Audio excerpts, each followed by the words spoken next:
ขโมยใส่ตึมโยมเอาไหนจ้าบัดใบไงบ้าตึมบ้านโยมมาบ้านใบไงที่มาได้ก็ตนะลือปกติท่ามาได้รถเจ้ามาได้รถเจ้าจ้าจังไงเอาพวกโยมเอาพญาหนึ่งโดนไม่เชื่อแต่จ้าผมซับให้กอดตัวบ้าจึงเกยได้ยังมือต้องดัดตามแล้วขนมรอมบอลนักมิ้งไว้เธอไอ้ยมมันบ้าบังเจ้ากิจการมันนี้คือได้ซากุกอดอัดมีนปุ่งมาดังจ้าให้มวยเตี้ยกอดอัดสกอลค่ะเอาปุ่งมาได้กอดหมกใหม่กิจการมวยนึงเธอไอ้ยมอัดมีนายจุ่มรุ่งเนี่ยในจิตจัดบอลยมอันนี้ไม่ทั่วการเลยมันโดนไม่เชื่ออยากไปประมาณชนะม้อยมาไปปีชนะมาไปปีชนะม้อยบ่าจังนายมันโดนไม่เชื่อนี่ก็ทำบ้านอยากไป30 ชนะ30 ชนะจ้าไม่เดี๋ยวเราคนมาดอปัจจุบันอะไรนี่คือสดคือเมียนจะให้อยู่ประมาณเนี่ยเฮ้ย160 ใบเนี่ย160 ใบเนี่ยจ้าปัจจุบันกะในได้យើងទទួលគាត់មកស្នាក់នៅក្នុងមណ្ឌលទី1ឪពុកម្ដាយលែងលះគ្នាឪពុកម្ដាយស្លាប់ចោលគ្រួសារអំពើហិង្សាហើយ25 ខេត្តក្រុងដែលយើងទទួលគាត់មកនៅទីនេះយើងជាឪពុកជាម្ដាយបើយើងបោះបង់ពួកគាត់បានន័យថាយើងមិនបាច់បង្កើតពួកគាត់ទេចាហ្នឹងហើយយើងហ៊ានទទួលខុសត្រូវទោះបីថាគាត់កើតមកបើនិយាយទៅខ្ញុំអីសិតតែមានកូនប៉ុន្តែខ្ញុំអត់បោះបង់កូនខ្ញុំចោលទេបាទទោះពិបាកយ៉ាងម៉េចក៏ចាទោះបាក់យ៉ាងណាដែរព្រោះក្មេងគាត់ត្រូវការភាពកក់ក្ដៅពីក្រុមគ្រួសារលទ្ធភាពយើងមានប៉ុន្មានយើងហូបប៉ុណ្ណឹងកុំបោះបង់គាត់ចោលចាបាទហើយនៅក្នុងថ្ងៃនេះផ្ទាល់យើងឃើញថាខាងក្រុមហ៊ុនបាទធុកមុះK-Max បាទគឺបាននាំនៅអំណោយមកជាច្រើនតែម្ដងបាទមាននាំនេះខោទឹកនោមបាទមានទឹកបរិសុទ្ធមានអង្គបាទជាច្រើនបាទហើយមានខោទឹកនោមបាទហើយគឺសិតតម្រូវការសម្រាប់ក្មេងៗប្រិមិត្តត្រូវហើយបាទហើយមានធុកមុះ K-Max បាទយើងឃើញស្រាប់ហើយចំណាប់អារម្មណ៍បងស្រីដែលជាអគ្គនាយករបស់ធុកមុះ K-Max តតែម្ដងបងស្គាល់មណ្ឌលមេឈើទៅតាមរយៈអីដែរបងតាមរយៈបងផល្លាបងផល្លាចាឃើញគាត់សក់សាយពេលមកដល់មានអារម្មណ៍ថាគួរអាណិតមែនតែអញ្ចឹងណាបងហើយដោយសារគ្រូសាគាត់មួយមានការលំបាកដូចថាអ្នកខ្លះមានអំពើហិង្សាអ្នកខ្លះក៏លែងលះគ្នាអត់មានអ្នកមើលថែអ្នកខ្លះម្ដាយក៏ជួយយកមកឲ្យខាងនេះចិញ្ចឹមអីចឹងទៅចឹងខ្ញុំគិតថាពេលដែលមកដល់ទៅឃើញថាក្តុកក្តួលដែរពេលទៅចាបងប្អូនទាំងអស់គ្នាគួរតែចូលរួមជួយចែកម្លែកគ្នាម្នាក់បន្តិចទៅជួយតិចក្តីច្រើនក្តីក៏បានជួយដល់ក្មេងកំព្រាទាំងអស់គ្នាដែលថាឲ្យមានទីពឹងពាក់អញ្ចឹងពួកគាត់គួរអាណិតហើយពួកគាត់គឺជាទំពាំងស្នងរស័យអញ្ចឹងបើសិនជាយើងជួយម្នាក់បន្តិចទៅអនាគតពួកគាត់នឹងភ្លឺថ្លាជាងមុននេះអញ្ចឹងណាបងបាទបងបាទអីបងអូនខំមកតាមរបងដល់មណ្ឌលមេឈើអីណានាំយកអំណោយមកមួយក្រុមហ៊ុនធុកមុះ K-Max មកជូនបងច្រើនណាហើយឡើយឃើញបងចេញមកកំពុងស្ពឺបាទហើយថ្ងៃណាបងត្រឡប់មកវិញបងល្ងាចនេះទៅដល់វិញហើយបាទហ្នឹងតែប៉ុនមានតែអរគុណពីចងាយនេះពួកបងចេញមកខាងទីតាំងមណ្ឌលចាស់ជរាបាទបងបាទចឹងហើយអត់នៅទទួលគាត់ផ្ទាល់អញ្ចឹងវាថ្លែងអរគុណឲ្យខាងក្រុមហ៊ុនធុកមុខហើយទៅតែប៉ុនបាទបងបាទធុកមុខណែ K-Max ទទួលនៅ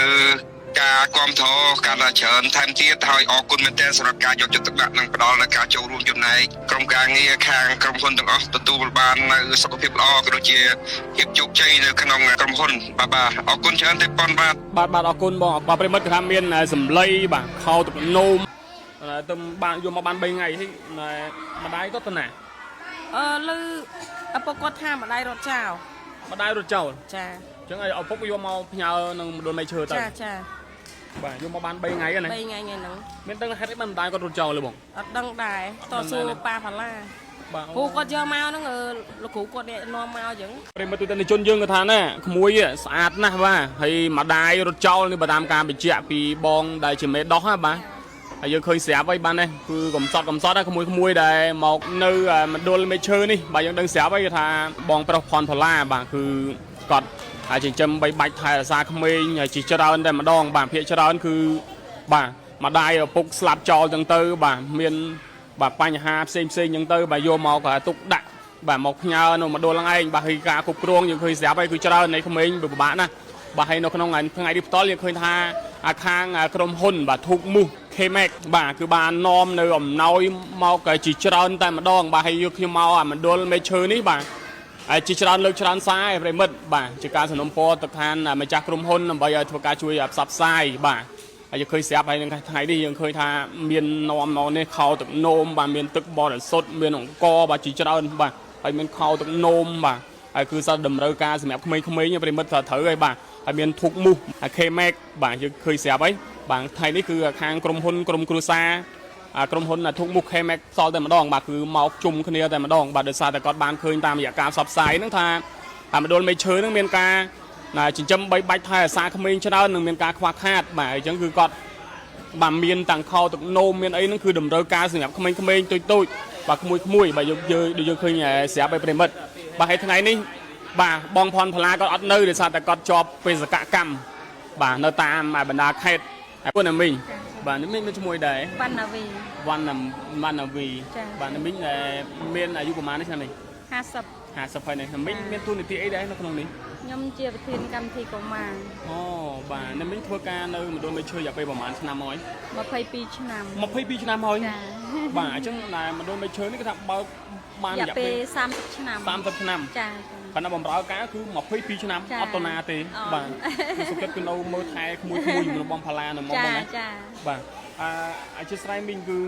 นายทำไมเดี๋ยวเราคนเราไปจะบอลอะไรนี่คือสดคือเมียนจะให้อยู่ประมาณเนี่ยเฮ้ย168เนี่ย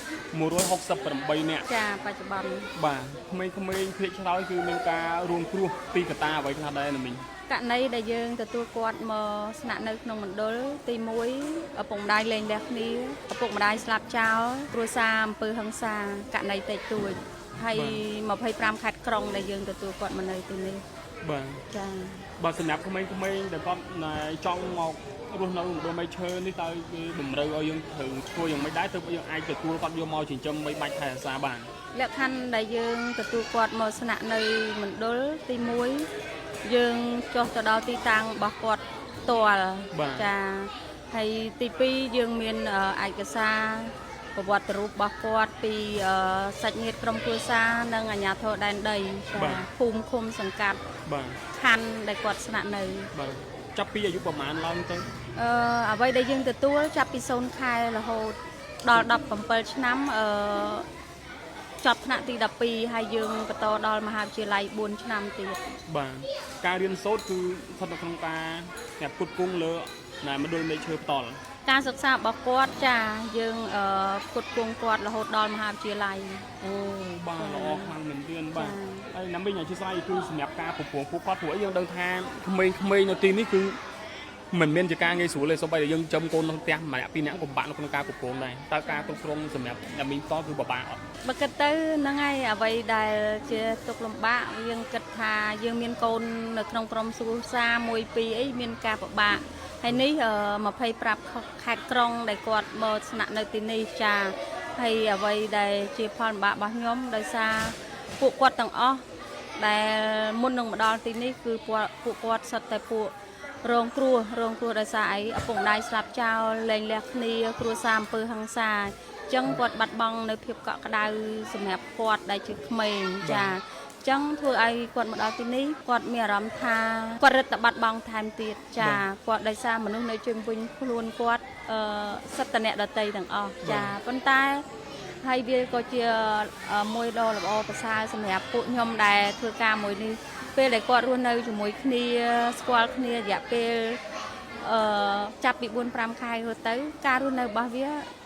គិតថាល្អជាងនៅក្រុមគ្រួសាររបស់គាត់ដោយសារ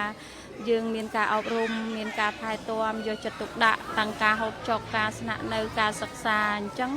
ផ្នែកគណិតនោះធ្វើឲ្យក្មេងឆាប់ទទួលបានចាវាប្រសើរនៅអ្វីដែលយើងទៅដល់ទីតាំងរបស់គាត់ចាក្មេងៗដែលទទួលយកមកចិញ្ចឹមណាមីងគិតថាតើពួកគាត់រងគ្រោះពីកត្តាអ្វីដែរដែលយើងមើលទៅថាគាត់កំសត់ហើយគាត់ពិបាកជាងគេដែលយើងមើលទៅដិតដាមនៅក្នុងអារម្មណ៍របស់អ្នកមីងអ្វីធ្វើឲ្យខ្ញុំមិនបោះបង់ចោលកិច្ចការមួយនេះគឺដោយសារពួកគាត់អត់មានឪពុកម្ដាយចាហើយមួយទៀតគាត់អត់ស្គាល់ថាឪពុកម្ដាយគាត់មុខមិនចាអញ្ចឹងធ្វើឲ្យអ្វីដែលខ្ញុំចូលមកដល់ទីនេះកិច្ចការមួយនឹងធ្វើឲ្យខ្ញុំអត់មានណាជំរុញនេះជាទឹកចិត្តរបស់ខ្ញុំចាអ្វីដែលខ្ញុំចាចឹងអានេះជាទឹកចិត្តរបស់ខ្ញុំដែលខ្ញុំមើលឃើញអ្វីដែលខ្ញុំចង់ធ្វើអានេះជាបេះដូងរបស់ខ្ញុំសម្រាប់ពួកគាត់ណាមីងមានអីផ្ដាំផ្ញើទៅដល់មេដាបៃតាផ្សេងទៀតនៅពេលដែលគាត់មានគ្រួសារហើយគាត់តែងតែបកកជាបញ្ហាផ្សេងលេងលះគ្នាវាយដំមានអំពើផ្សេងទៀតវាធ្វើឲ្យមានការប៉ះពាល់ទៅដល់ ហើយកូនរបស់គាត់នេះផ្ទាល់តែម្ដងតើមានអីសំណុំពរទៅកាន់ម្ដាយបិតាផ្សេងទៀតដើម្បីកុំឲ្យគាត់យកគំរូតាម ចាអរគុណសម្រាប់សារមួយនេះចាហើយក៏ដូចជាលើកទឹកចិត្តដល់ប្រជាពលរដ្ឋខ្មែរក៏ដូចជាបងប្អូនយើងទាំងអស់គ្នាចាយើងជាឪពុកជាម្ដាយបើយើងបោះបង់ពួកគាត់បានន័យថាយើងមិនបាច់បង្កើតពួកគាត់ទេចាហ្នឹងហើយយើងហ៊ានទទួលខុសត្រូវទោះបីថាគាត់កើតមកបើនិយាយទៅខ្ញុំអីសិតតែមានកូនប៉ុន្តែខ្ញុំអត់បោះបង់កូនខ្ញុំចោលទេ បាទទូពិបាកយ៉ាងម៉េចក៏ ចាទូពិបាកយ៉ាងណាដែរព្រោះក្មេងគាត់ត្រូវការភាពកក់ក្ដៅពីក្រុមគ្រួសារចាលទ្ធភាពយើងមានប៉ុន្មានយើងហូបប៉ុណ្ណឹងកុំបោះបង់គាត់ចោលចាព្រោះពេលវេលាមិនអាចថយក្រោយអញ្ចឹងយើងអ្វីដែលយើងបានសាងយើងខំធ្វើទៅមុខយើងនឹងបានផលផ្លែតាមរយៈពួកគាត់ដែរចា បាទប្រិមិត្តឥឡូវយើងមកមើលណាក្រុមគ្រួសារណាក្រុមហ៊ុនធុកមូសខេមេកបាទគឺថាស្អាតណាបាទប្រិមិត្តបាទសស្គូសតែម្ដងបាទហើយពួកគាត់មានចិត្តសប្បុរសធម៌ណាបាទគឺតែងតែជួយបងប្អូនដែលមានការខ្វះខាតតាមរយៈអង្គភាពសារព័ត៌មាន TP News បាទជាច្រើនលើកច្រើនសារមកហើយបាទយើងឃើញស្រាប់ហើយប្រិមិត្តហើយថ្ងៃនេះនាំមកនៅអំណោយជាច្រើនបាទមានខោទឹកនោមមានខោអីដូចខ្ញុំបានបញ្ជាក់ជូនបងប្អូននេះបាទ បាទបងបាទអីបងអូនខំមកតាមរកបងដល់មណ្ឌលមេឈើហើយណានាំយកអំណោយមកមួយក្រុមហ៊ុនធុកមូសខេមេកមកជូនបងច្រើនណាហើយឡើយអត់ឃើញបងចេញមកកំពុងស្ពឺបាទអូបាទហើយថ្ងៃណាបងត្រឡប់មកវិញបងល្ងាចនេះទៅដល់វិញហើយបាទបងបាទហើយបងមានអីណែថ្លែងអំណរអគុណទៅកាន់ខាងធុកមូសហ៎បងគាត់នាំយកអំណោយមកច្រើនណាថ្ងៃនេះមានអង្គផងមានទឹកសុទ្ធមានខោទឹកនោមបើនិយាយទៅច្រើនណាបងអើយបងប្អូនរៀបរាប់អត់អស់ទេបាទហ្នឹងតែប៉ុនមានតែអរគុណពីចងាយនេះពួកបងចេញមកខាងទីតាំងមណ្ឌលចាស់ជរាបាទបងបាទចឹងហើយអត់នៅទទួលគាត់ផ្ទាល់អញ្ចឹងវាថ្លែងអំណរគុណឲ្យខាងក្រុមហ៊ុនធុកមូសហើយតែប៉ុនបាទបងបាទធុកមូសណែខេមេកទទួលនៅការគ្រប់គ្រងការច្រើនថែមទៀតហើយអរគុណមែនទែនសម្រាប់ការយកចិត្តទុកដាក់និងផ្ដល់នូវការចូលរួមចំណែកជួយជាសម្ភារៈជារបស់របរអ្វីផ្សេងៗនឹងមកកាន់មណ្ឌលមេឈើអញ្ចឹងមានគ្រប់ជូនពរឲ្យថ្នាក់ដឹកនាំក៏ដូចជាក្រុមការងារខាងក្រុមហ៊ុនទាំងអស់ទទួលបាននៅសុខភាពល្អក៏ដូចជាភាពជោគជ័យនៅក្នុងក្រុមហ៊ុនបាទអរគុណច្រើនទេប៉ុនបាទអរគុណបងបាទប្រិមិត្តគឺថាមានសម្លៃបាទខោទឹកនោមបាទទឹកសុទ្ធបាទអូច្រើនណាស់បាទនេះហើយកដាស់អនាម័យផ្សេងបាទមានអង្គបាទមានស្បៃជែងមានស្ករមានទឹកស៊ីអ៊ីវទឹកត្រីអង្គបាទនេះម្សៅស៊ុបបងប្អូនបាទបងប្អូនបានឃើញទេបាទនេះអង្គគឺច្រើនបេបាទហើយមានមីបាទហើយនេះធូបមូសខេមេកបងប្អូនយើងកុំភ្លេចគ្រប់ត្រូលធូបមូសខេមេកគឺល្អប្រើមែនទែនបាទខ្ញុំក៏ប្រើដែរប្រិមិត្តបាទនេះគឺធូបសម្រាប់ដុតនេះធូបបាញ់បាទហើយមានខ្លាញ់បាទនេះមានខ្លាញ់អីគេគេប្រេងដែកបងប្អូនបាទប្រេងដែកបាទហើយមានច្រើនទៀតបាទគឺច្រើនមែនទែនថ្ងៃនេះហើយនេះគឺសម្ភារៈសម្រាប់ក្មួយបាទមានប៊ិចមានសភៅមានកតាបមានខ្មៅដៃអញ្ចឹងទៅគឺថាមួយសេតហ្មងគឺសម្រាប់ក្មេងៗគឺថាត្រូវតែម្ដងត្រូវម៉ាច់តែម្ដងបាទប្រិមិត្តឥឡូវមកជួបជាមួយនឹងចំណាប់អារម្មណ៍បងស្រីដែលជាអគ្គនាយករបស់ធុកមូសខេមេកតតែម្ដងបាទជំរាបសួរបងបងអាចបងសូមឲ្យបងជួយណែនាំឈ្មោះនិងណែនាំឈ្មោះក្រុមហ៊ុនបងផ្ទាល់ចានាងខ្ញុំឈ្មោះណយសុកកិច្ចមកពីក្រុមហ៊ុន K-Mac ហ្មងបាទបងស្គាល់មណ្ឌលមេឈើតាមរយៈអីដែរបងតាមរយៈបងផល្លាបងផល្លាចាឃើញគាត់ផ្សព្វផ្សាយលើចាឃើញគាត់ផ្សព្វផ្សាយលើ Facebook ហើយគាត់មានកន្លែងផ្សេងច្រើនទីស្នាក់ការច្រើនអញ្ចឹងណាចាហើយយើងក៏សួរព័ត៌មានពីគាត់ទៅយើងក៏មកសុំគាត់ថាមានកន្លែងណាត្រូវការកន្លែងខ្វះខាតដូចថាចំណីឬក៏របស់ប្រើប្រាស់ឬជាកតាបកអីហ្នឹងពួកយើងសុំមកធ្វើប៉ុនដែរអញ្ចឹងណាបងចាបងនៅពេលដែលបងមកដល់ណែមណ្ឌលមេឈើផ្ទាល់គឺនៅពេលដែលបងឃើញក្មួយក្មេងតូចគឺ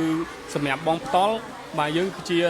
ម្ដាយម្នាក់ដែរនៅពេលដែលយើងឃើញពួកគាត់មកទីនេះវាអត់មានឪពុកម្ដាយដូចយើងនៅផ្ទះមានអីទេនៅពេលដែលបងមកឃើញពួកគាត់ហ្នឹងបងមានអារម្មណ៍យ៉ាងម៉េចដែរសម្រាប់បងដែលជា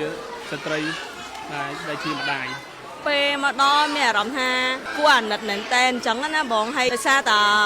គ្រួសារគាត់មួយមានការលំបាកដូចថាអ្នកខ្លះត្រូវមានអំពើហិង្សាអ្នកខ្លះក៏លែងលះគ្នាអត់មានអ្នកមើលថែអ្នកខ្លះម្ដាយក៏ជួយយកមក ឲ្យខាងនេះចិញ្ចឹមអីចឹងទៅចឹងខ្ញុំថាពេលដែលមកដល់ទៅឃើញថាក៏ដួលដែរពេលទៅចា បាទបងក្នុងថ្ងៃផ្ទាល់តើក្រុមហ៊ុនណាបងផ្ទាល់គឺបងមានសម្ភារៈអ្វីខ្លះដែរដើម្បីយកមកធ្វើការចែក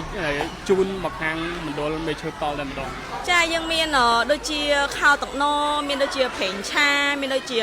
ស្នាមបាញ់ម៉ូខេម៉ាតហើយប៊ីចេងហើយនឹងអង្គហើយនឹងកតាបនឹងសម្ភារៈជាច្រើនទៀតហើយនឹងនាំយកមកកាហ្វេហើយនឹងដូចជាតែជ្រក់អីជាដើមគាត់ញ៉ាំទាំងអស់គ្នាតិចតិច បាទចាពេលបងមកដល់ឃើញអាស្នាមញឹមមកគាត់បាទរំលាយរាក់ទាក់បងមានអារម្មណ៍សប្បាយចិត្តខ្លាំង ចាពួកយើងទាំងអស់គ្នានិយាយទៅទាំងគ្រួសារធំមកដែរអញ្ចឹងណាគាត់ទាំងក្មេងៗក៏មកដល់គាត់ចែកជួយអីមើលទៅសប្បាយចិត្តទាំងអស់គ្នា បាទចាហើយជាចុងក្រោយកតាអ្វីទើបជំរុញទឹកចិត្តបងឲ្យបងនាំយកខ្ញុំឃើញថាមានសម្ភារៈនិងគ្រឿងអូបបរិភោគច្រើនណាស់ហើយនឹងមានថាបការទៀតថាបការគឺចែកជូនទៅកាន់ក្មេងៗគឺជាងចិត្ត200នាក់ចាបាទនៅក្នុងនេះយើងមានប្រហែលថាបការក្មេងៗនៅក្នុងច្រើនម៉ានកតាមែនឬមិនតាំងថាបការថាបការយើងមាន4លានចែកជូនពួកក្មេងៗហើយនឹងសម្ភារៈជាច្រើនដូចជាកតាដូចជាសភៅហើយនឹងកឡឺអីចឹងណាបងបាទចាបាទពីចុងក្រោយបងមានអីសំណូមពរទៅកាន់បងប្អូនយើងផ្សេងទៀតដែលមានទឹកចិត្តសប្បុរសធម៌ដូចជាបងអញ្ចឹងថាខ្មែរជួយខ្មែរចេះជួយគ្នាបាទនៅក្នុងគ្រាលំបាកជាពិសេសដូចយកបងផ្ទាល់បាទឃើញថាមានការផ្សព្វផ្សាយដូចជាពិសេសតាមរយៈខ្ញុំគឺច្រើនលើកច្រើនផ្សាយបាទនៅពេលដែលឃើញបងប្អូនយើងគាត់មានការខ្វះខាតទីតក្រលំបាកអីតែងតែហើយជួយទៅកាន់បងប្អូនយើងអញ្ចឹងបងប្អូនមានអីសំណូមពរទៅកាន់បងប្អូនយើងដើម្បីឲ្យគាត់ចូលរួមមកជួយទៅកាន់មណ្ឌលមេឈើបន្ថែមទៀតជាចុងក្រោយខ្ញុំគិតថាបងប្អូនទាំងអស់គ្នាគួរតែចូលរួមជួយចែកម្លែកគ្នាម្នាក់បន្តិចទៅជួយតិចក្តីច្រើនក្តីក៏បានជួយដល់ក្មេងកំព្រាទាំងអស់គ្នាដែលថាឲ្យមានទីពឹងពាក់ដែលឲ្យមានគ្រួសារហើយមានបញ្ហាក្នុងគ្រួសារអញ្ចឹងចឹងពួកគាត់គួរអាណិតហើយពួកគាត់គឺជាទំពាំងស្នងរស័យអញ្ចឹងបើសិនជាយើងជួយម្នាក់បន្តិចទៅអនាគត